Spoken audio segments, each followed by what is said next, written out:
آج کا فیصلہ سننے کے بعد لندن سے کال آئی ہے کہ پھر میں نہ ہی سمجھا، تسی میرے لیے مر گئے تے میں تواڈے لیے مر گیا، اللہ حافظ، شکریہ۔ یہ بات میں میاں نواز شریف صاحب کی کر رہا ہوں، جو پاکستان سے گئے تھے، جن کے پلیٹلیٹس کم ہو گئے تھے، کبھی زیادہ ہوتے تھے کبھی کم ہوتے تھے، اور وہ لندن چلے گئے۔ اس فیصلے کا نواز شریف کے ساتھ کیا تعلق ہے میں آپ کو بتاتا ہوں۔ ایک ایسا فیصلہ جس کی تاریخ میں پہلی دفعہ پاکستان میں لائیو نشریات ہوئیں، جسٹس قاضی فائز عیسیٰ سمیت ایک لارجر بینچ نے اس فیصلے کے حوالے سے سماعت کی، اور یہ فیصلہ کرنا تھا پریکٹس اینڈ پروسیجر کیس کے حوالے سے۔ اس میں 3 استدعا کی گئی تھی، میں شارٹلی آپ کو بتاؤں گا۔ جو پہلی استدعا تھی وہ یہ تھی کہ جو چیف جسٹس ہیں ان کے اختیارات کم کر دیے جائیں اور پارلیمنٹ کی پاور زیادہ ہو جائے۔ آپ کو مثال دیتا ہوں، چیف جسٹس قاضی فائز عیسیٰ صاحب اپنے باقی ججز سے پوچھتے ہیں کیا میرے اختیارات کم کر دیے جائیں، تو باقی ججز جو ہیں وہ کہتے ہیں جی کر دیے جائیں۔ 10-5 سے یہ فیصلہ آیا۔ اس کے بعد جو دوسرا فیصلہ تھا، پہلے فیصلے کے حوالے سے بتاتا ہوں، اس فیصلے کا پاکستان تحریک انصاف پر اور نواز شریف پر کیا اثر ہے۔ ایسا کچھ نہیں کہا جا سکتا کہ کس کو فائدہ ہوگا کس کو نقصان ہوگا۔ پارلیمنٹ میں جس کی حکومت آئی یقیناً اس انسان کو فائدہ ضرور ہوگا۔ اب دوسری استدعا جو تھی وہ یہ تھی کہ چیف جسٹس صاحب جو سوموٹو لیتے ہیں، ایک سوموٹو بہت مشہور ہے جو عمران خان کے خلاف لیا گیا، جو رات 12 بجے لیا گیا، جو چیف جسٹس عمر عطا بندیال نے لیا تھا اور عمران خان کی حکومت ہٹائی گئی۔ اب 3 ججز سوموٹو لیں گے اور 3 ججز فیصلہ کریں گے، جس کی اکثریت ہوئی 2-1 سے فیصلہ ہوا، 3-0 سے فیصلہ ہوا، وہ فیصلہ مانا جائے گا۔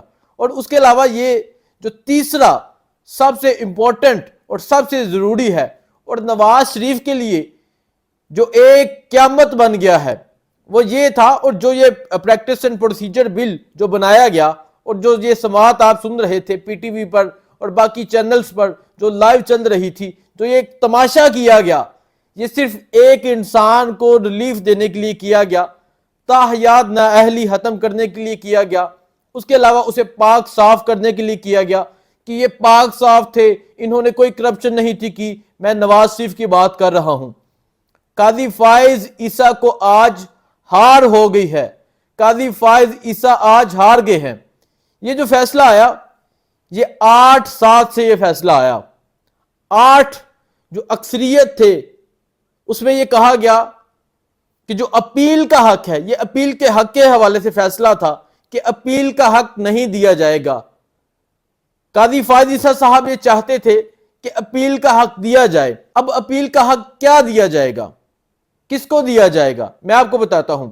جیسے نواز شریف کا پاناما کا فیصلہ آیا، نواز شریف کو تاحیات نااہل کیا گیا اور یہ کہا گیا کہ نواز شریف صاحب چور ہیں، نواز شریف صاحب بگورے ہیں، جو کہا گیا۔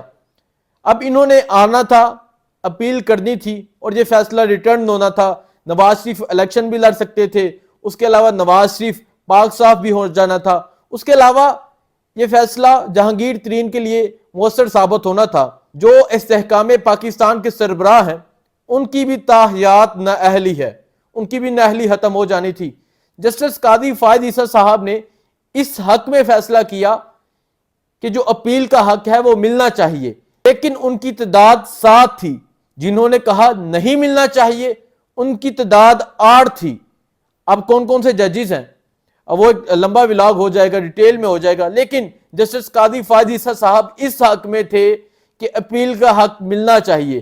آج قاضی فائز عیسیٰ کو ہار ہو گئی ہے، کیونکہ ایک قاضی اوپر بھی بیٹھا ہوا ہے جو حق اور سچ کے فیصلے کرتا ہے، اس قاضی کی جیت ہو گئی ہے، اور ہمیشہ جیتنے والا وہی قاضی ہے جو اوپر بیٹھا ہوا ہے۔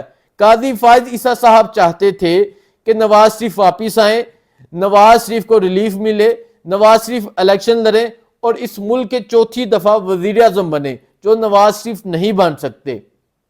الیکشن میں کیا ہونا ہے وہ بات کی بات ہے، لیکن آج کے فیصلے کے حوالے سے قاضی صاحب کا ووٹ، قاضی صاحب کا جو فیصلہ تھا وہ یہ تھا کہ اپیل کا حق ملنا چاہیے، جو کینسل ہو چکا ہے۔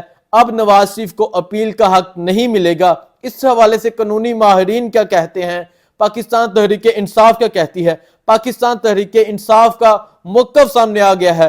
پاکستان تحریک انصاف کہتی ہے سپریم کورٹ سے امیدیں لگانے والے گروہ کے حصے میں مایوسی آئی۔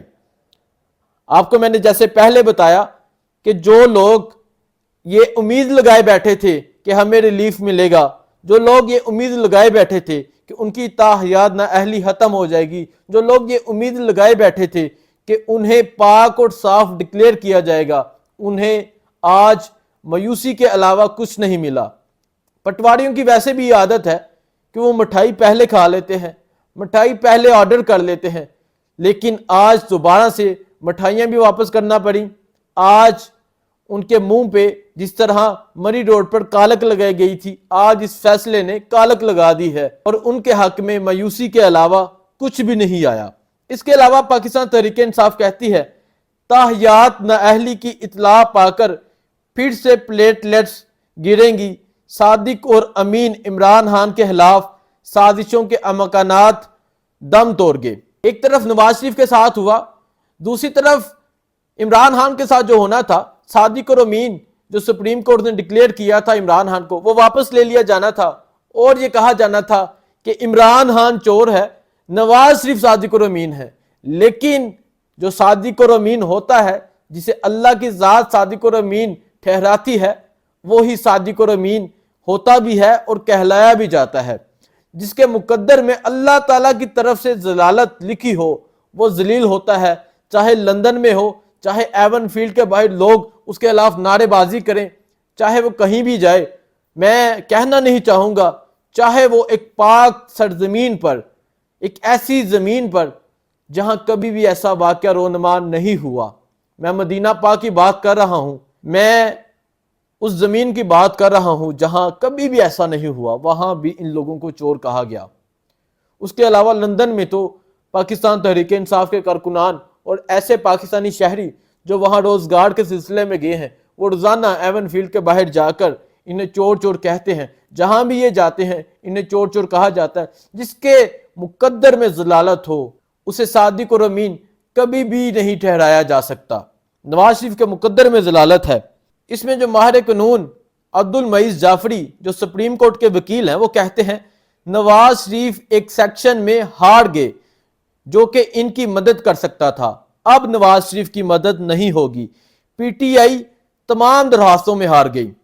پی ٹی آئی نے یہ کہا ہے، جو یہ کہا گیا کہ چیف جسٹس کے علاوہ 2 جج کسی بھی سوموٹو میں شامل ہو گئے، یہ ہائی کورٹ میں بھی ہونا چاہیے۔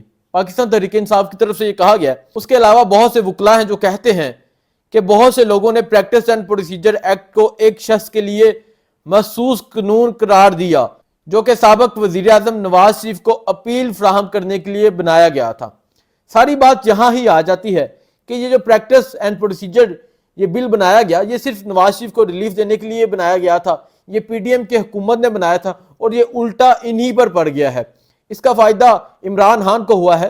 عمران خان کو جو تیسری استدعا تھی جس میں نواز شریف کو ریلیف ملنا تھا، وہ فائدہ عمران خان کو ہوا ہے۔ فائدہ یہی ہوا ہے کہ عمران خان آج بھی صادق اور امین ہیں، لیکن نواز شریف آج بھی بگورے ہیں، آج بھی اشتہاری ہیں، آج بھی چور ہیں اور آج بھی تاحیات ہیں۔ نہ نواز شریف الیکشن لڑ سکیں گے، نہ نواز شریف پاکستان کے وزیر اعظم بن سکیں گے، کیونکہ یہ چاہتے تھے کہ میاں صاحب واپس آئیں اور اس ملک کے چوتھی دفعہ وزیر اعظم بنے۔ میں تو یہ سمجھتا ہوں اب پتہ نہیں میاں صاحب واپس آتے ہیں یا نہیں آتے۔